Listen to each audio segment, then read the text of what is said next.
This is Leah, and Hi, I'm Vanessa. everybody. If you don't know me, I'm the founder of Keto Buddies. I'm a health and weight loss accountability coach, and Leah is one of my lovely, lovely clients. Leah, did you want to kick us off with a little bit about, why don't we start with some, because I work with people of all different ages. Mm-hmm. At the moment, you're probably one of the younger, all the way up to 70 years old. So that is my current kind of age bracket. So how old are you, if you don't mind sharing? No, that's fine. So I am 31. I'm a single mum living on the Gold Coast. So my son is 10 years old. He's at school today because there was no way that I was going to be able to get this done with him in the background. So I'm 31. It's been an interesting ride, but I definitely feel like this is one of the better opportunities I've had with working on my health and getting myself better. So Great. And so how long ago did we start working together? I think it was like end of August, beginning of September. I'm pretty sure last year, from memory. I think that's about right. September, into September, definitely into September. I think we'd started talking in August about a few bits and pieces, but I don't think I officially started any plans or programs until the September. I think I had your 1 year at September 14th-ish, probably. Is about in the book. Yeah, in the book. Okay, so maybe you could tell us a little bit about your backstory, how you came to be in a place where you said yes to coaching, and what things looked like for you, whatever you're comfortable with. Yeah, definitely. So I'll make it an important but short story. I won't take too long on it. So starting from a relatively young age, I would probably say I have pretty good or positive food memories from when I was quite young, probably about 4 or 5. We'd have backyard barbecues and things like that, so that was really good. But I could probably say that my negative food journey started when I was probably about 12 or 13. Most of my family on my dad's side has always had a bit of a problem with weight and overeating. So my dad's solution to that was to sign me up to modeling. At the time, I was probably a size 12, so a relatively normal size. But the modeling agency decided that it would probably be a good idea if I lost a few kilos. So my dad took the initiative to put me on a very strict calorie diet, which I did lose weight. Over 3 months, I lost about 30 to 40 kilos. I got down to, it was pretty bad. I got down to about 55 kilos. I'm only about 5'2", so technically 55 to 65 is a healthy weight range for my height. But based on my body shape, I'm very hourglass. I have quite large hips, birthing hips, as most nanas would say. So when I was down to such a small weight, I just felt like skin and bones. I didn't feel pretty. I didn't feel beautiful. I felt icky. So I did the modeling thing for a little bit. Didn't really get a lot of work out of it. Wasn't showing a lot of interest. So my dad got a little bit annoyed because obviously he'd spent some money trying to get that all sorted. At which point he just went, okay, if you don't want to do it anymore, you don't have to. You just do whatever you want. So to me, my response to that was, I now get to eat everything I want. So for a long time, I was basically eating burgers and chips and, having soft drinks and lollies and things like that. And it basically was like a rebellion. Oh my gosh, yeah, I rebelled something chronic. And I easily put on that 30, 40 kilos back on, probably within a couple of months of stopping the whole modeling situation. So I definitely went from one extreme to the other. And it wasn't that I was always eating bad food. Like, yes, I would have, burgers and hot dogs and chips and things like that, but I was overeating.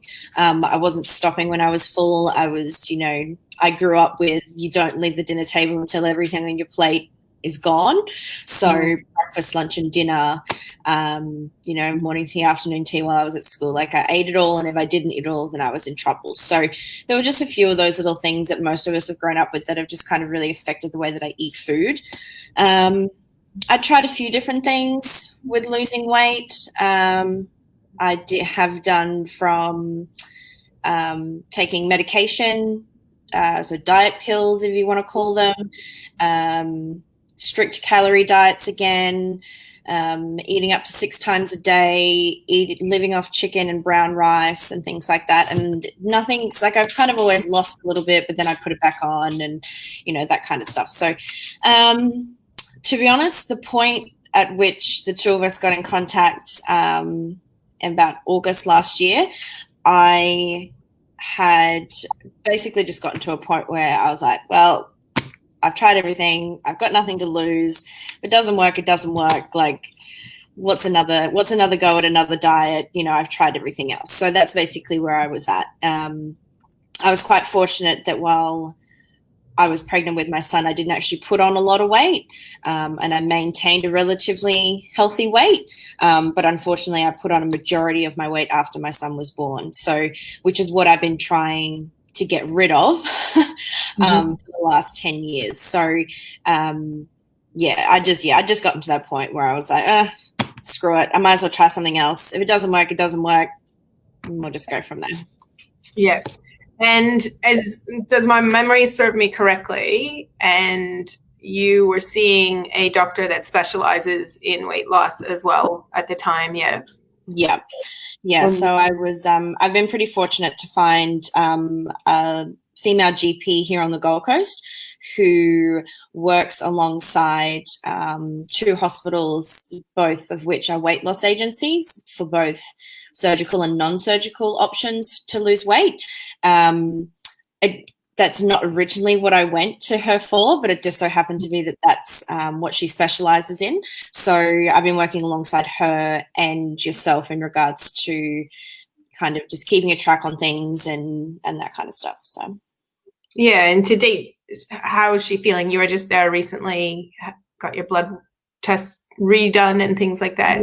No, so she's very happy. I did weigh myself again while we were there, so she updated the system. Proud to say that during this whole isolation situation, I've managed to lose 500 grams, so that's definitely an advantage. I could have gained a lot more, that's for sure.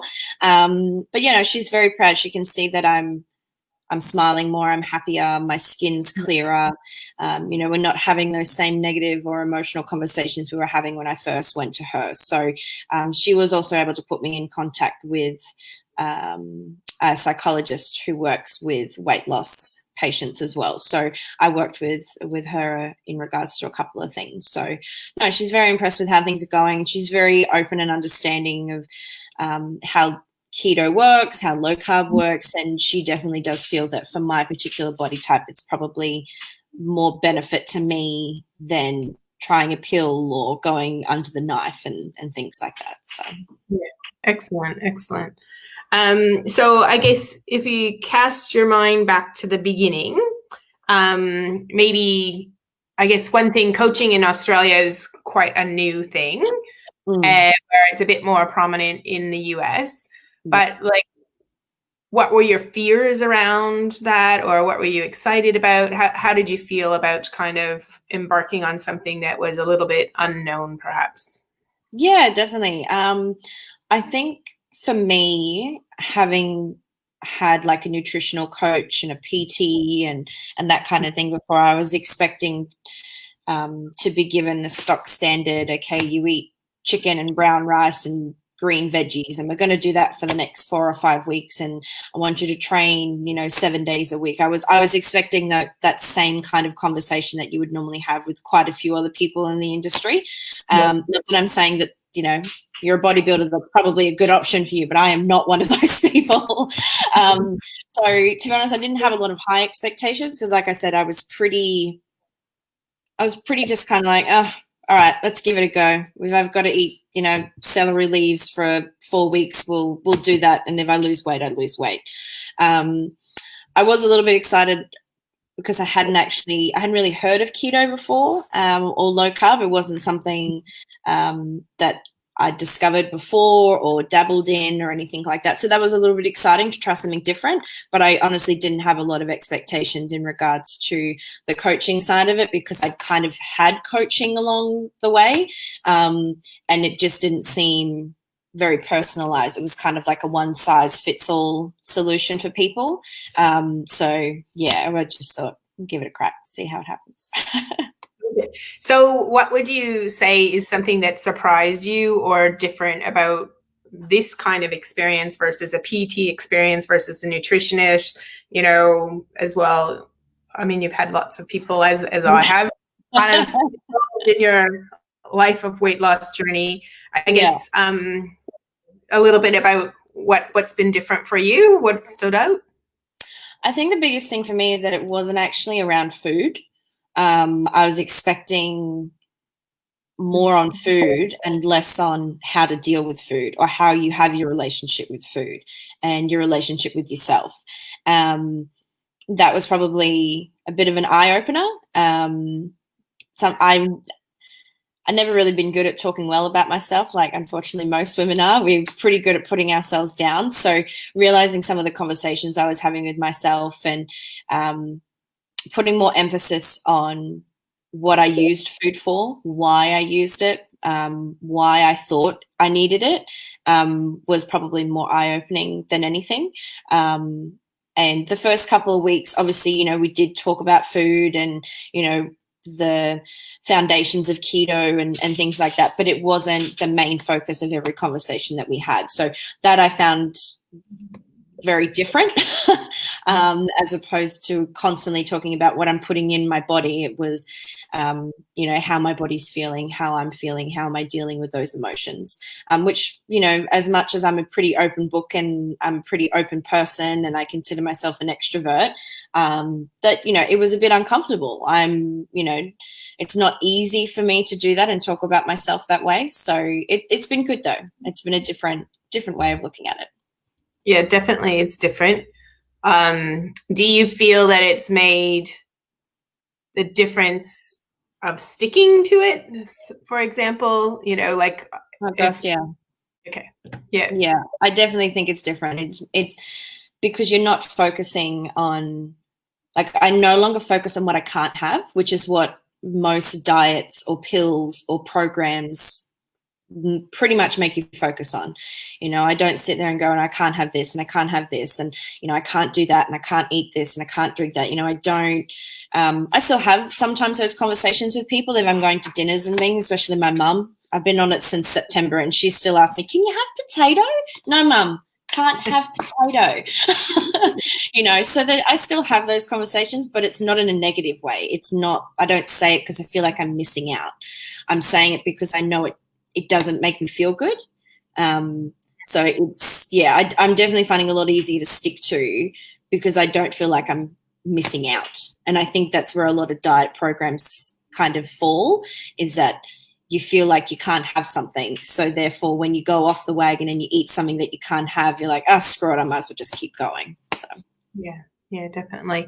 And I know through this journey, you've had, some challenges, like big life challenges.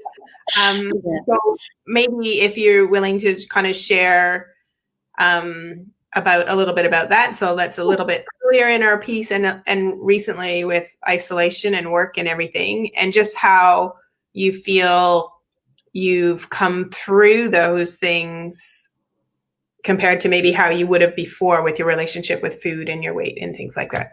Yeah, definitely. So in October last year, I found myself in an excruciating amount of pain.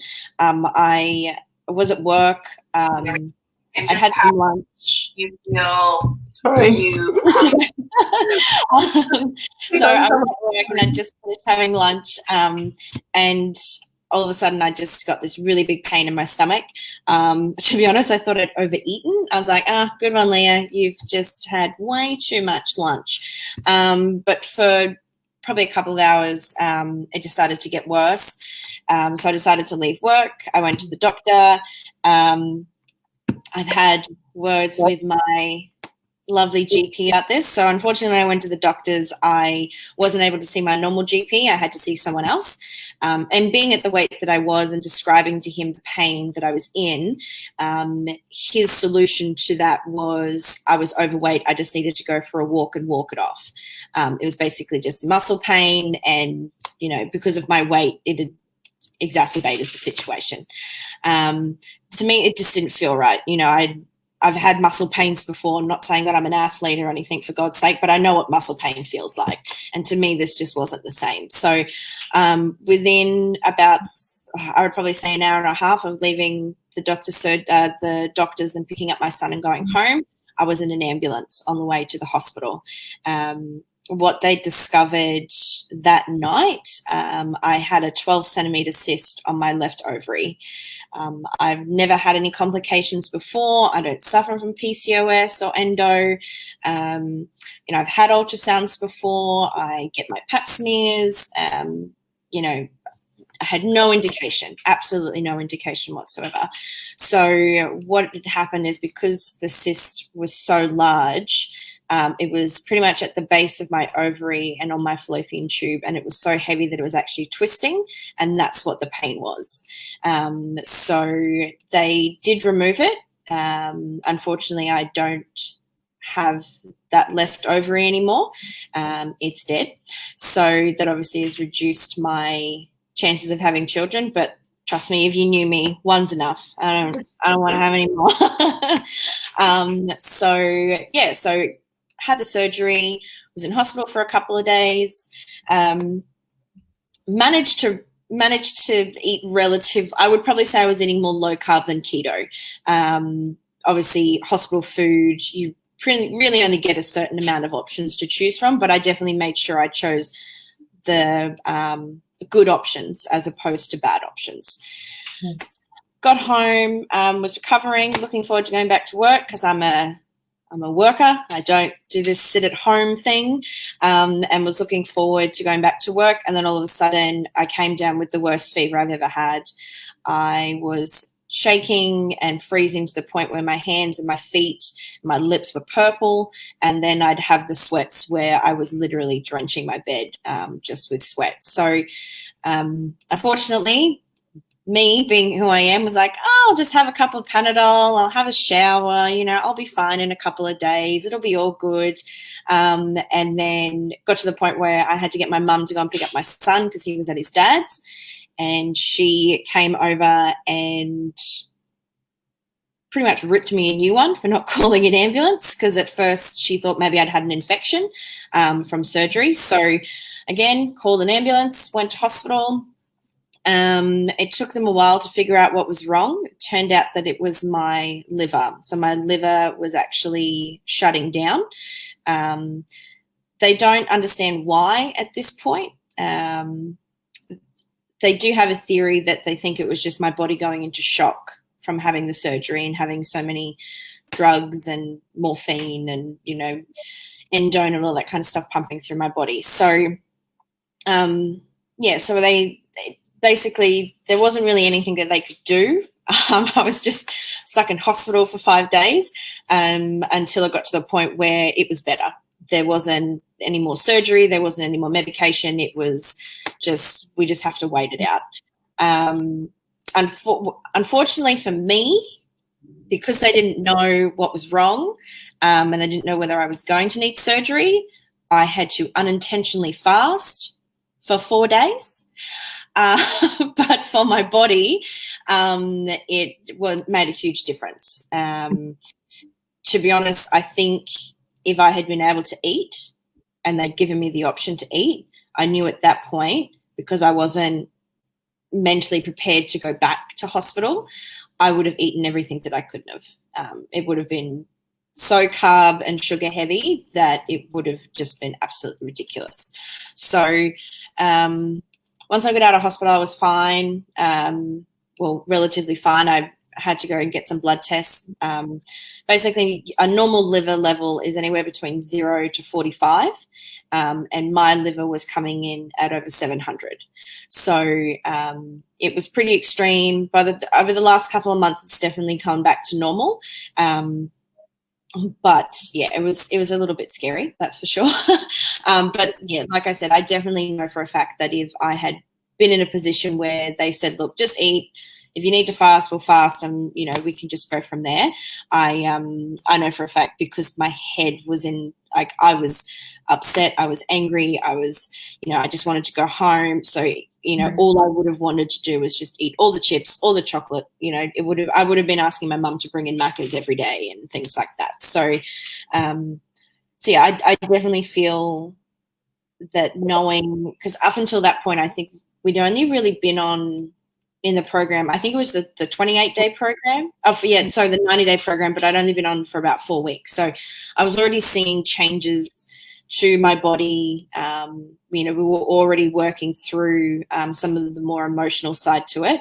It was definitely a bit of a bigger test, I think, than we were both expecting to have to see if it was going to work. But I do agree that if we hadn't at least started, and I didn't have those foundations of, what would be considered keto and low carb as opposed to not, I definitely think it would have been a completely different situation. So that was the first instance that's happened since we started. And then obviously the whole coronavirus thing that's happened this year. Unfortunately, I was in a similar position 12 months ago with the previous role that left me redundant. So lucky me, got to go through it twice in 1 year. So I've just recently found out that I've been stood down. I haven't worried too much about the financial side of it, because I know that there's things in place, whether it's job seeker or job keeper or things like that. But one of the big things that you and I have been working on is, like I said before, I'm not built to be at home. I'm not a stay-at-home mum. I'm a worker. I need to keep myself busy. I'm very much a people person. So, we've been working on ways to think about things differently, but I'm also putting myself in a position where I'm stocking my fridge, stocking my pantry, stocking my freezer with food that I know is good for me, and food that I know that is going to keep me healthy, not just physically, but also mentally. Because one of the things that I've noticed is that within hours of putting something crappy into my body, I start to stack those stories, and those stories are quite negative. So if we hadn't have done what we've done so far, because I know for a fact that my reaction to this was completely the opposite to what happened to me 12 months ago. 12 months ago, I ate Maccas, KFC, chips, chocolate. Like, I was eating anything that was fast food, convenient, takeaway, because I wasn't mentally able to deal with what was going on. So I didn't want to cook. I didn't want to look after my son properly.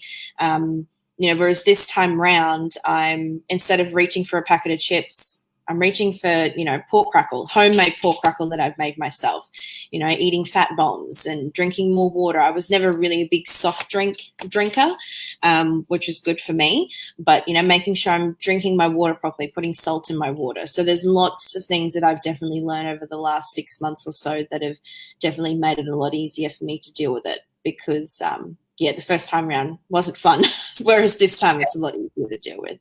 Yeah. So do you think that you have more of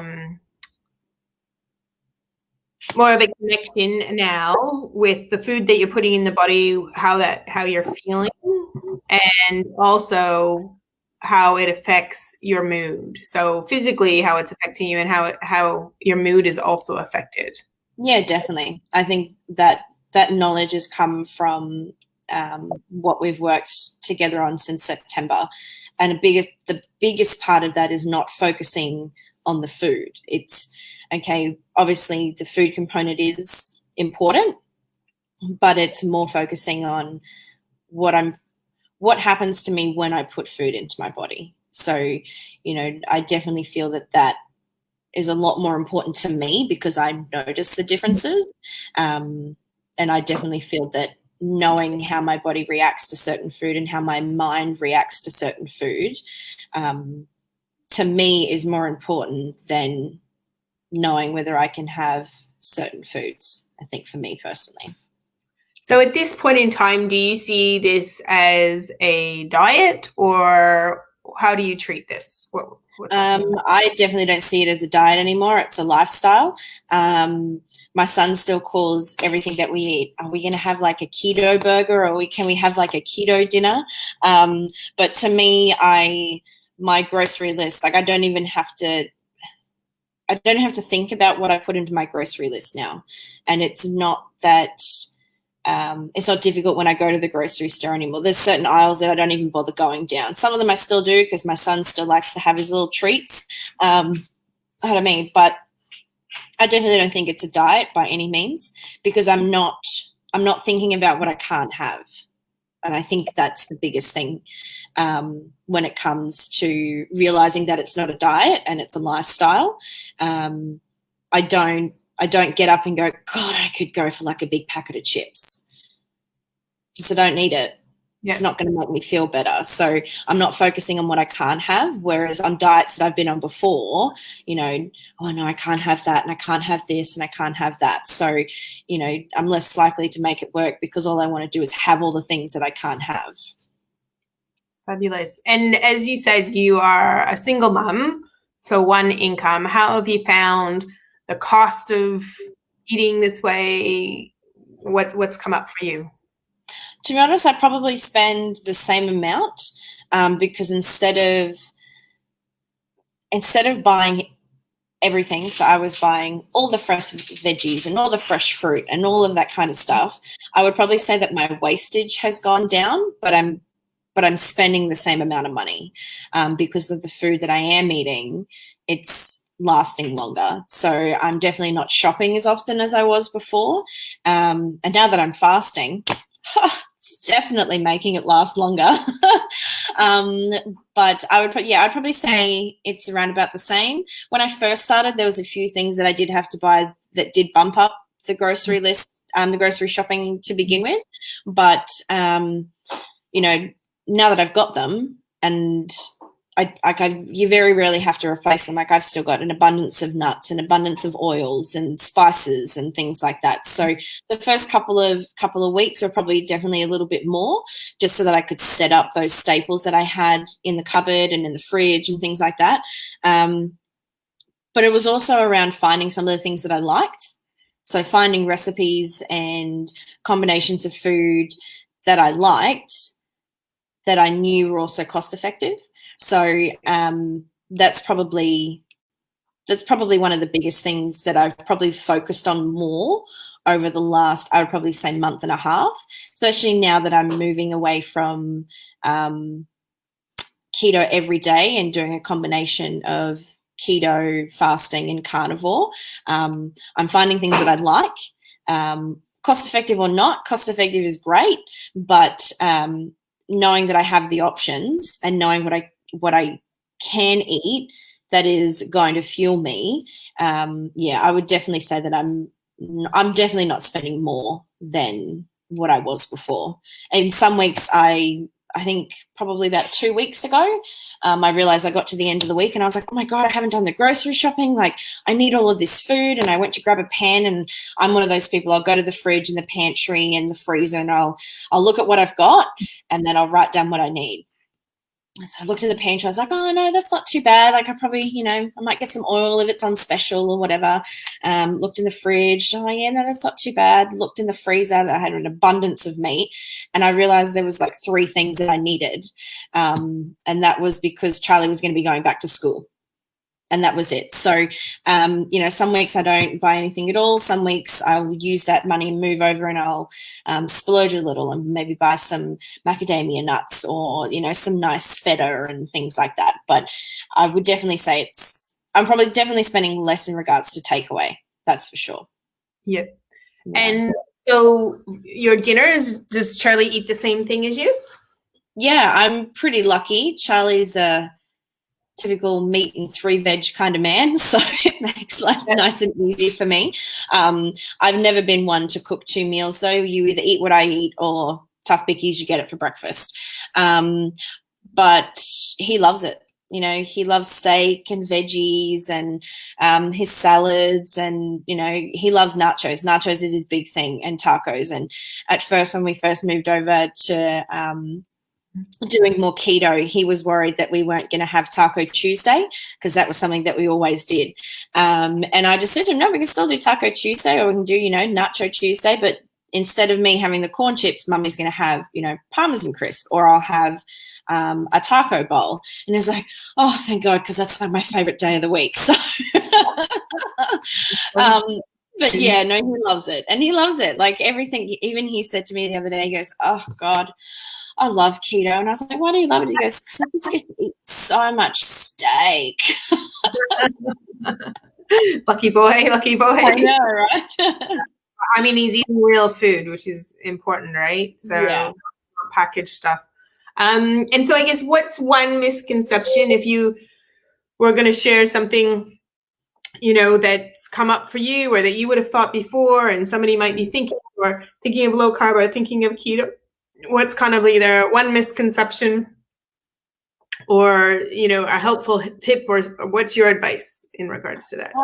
I think, and I have had a few conversations with a few of my friends who, not that I'm trying to convert, I'm not a converter, but I definitely have updated them along with my journey. A lot of people think it is a really, really high fat content diet. You know, one of my friends was like, so do you just eat sticks of butter like all day? And I was like, no. No, because that's gross. And if I had to, I wouldn't still be doing it.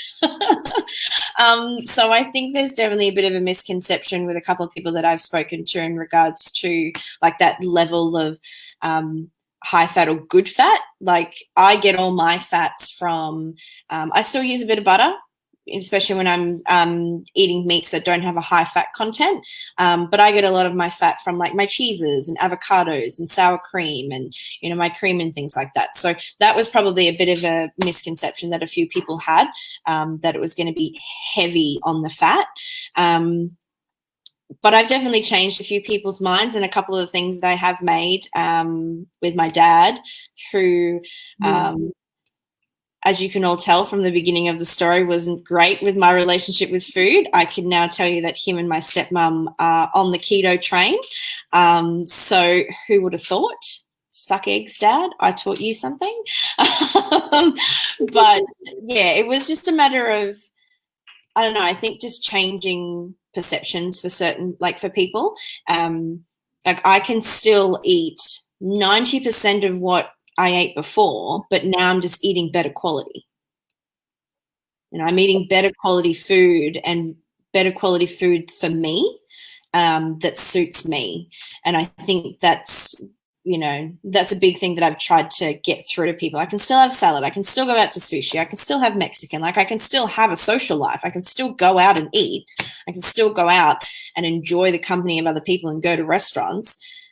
I just have to make sure I make the right decision for myself. It's gotten, you know, I don't have to, I put a lot of emphasis on not making people feel like they need to choose a certain restaurant or, you know, ask me if I can eat this or if I can eat that. You know, like if you want to go to an Asian restaurant and there's only one thing on the menu that I can eat, I will make sure I make it the yummiest piece of food that I can eat. You know, like my decision to start this journey was to not affect anybody else. It's to make me feel better and to make sure that I'm putting the right food into myself. That's awesome. And so where do you see yourself? What's next for you on your journey? So next for me, now that I've got that keto foundation, and I'm definitely, I would probably say I'm very confident in choosing the right foods for me. And we are definitely still working through some of that mental and emotional side of it. As Vanessa would know, I'm batshit crazy. So that's probably taking a little longer than we expected. To me now is my next kind of thing that I want to focus on more is my movement. So I do have a goal swimsuit. I will post it in the group later. A very attractive red swimsuit because I live on the Gold Coast and it's hot, basically, 11 months out of the year. By this coming summer, I want to be in that swimsuit, a size 16, feeling comfortable and feeling confident in myself. So that's my goal. Hopefully by my 1 year anniversary would be great. But yeah, the next thing for me is just focusing more on that movement, because I know the movement also helps with my mental state as well, getting out, breathing, but also trying different things like yoga, meditating more. One day I will ride a bike with my son and not fall over. Maybe. We'll see. But yeah, movement is probably my next big step, just because I know getting to that goal, I don't want to do it quicker, but I want to be able to get there and I want to be strong at the same time. So that's kind of where the movement comes into that. Well, it's awesome.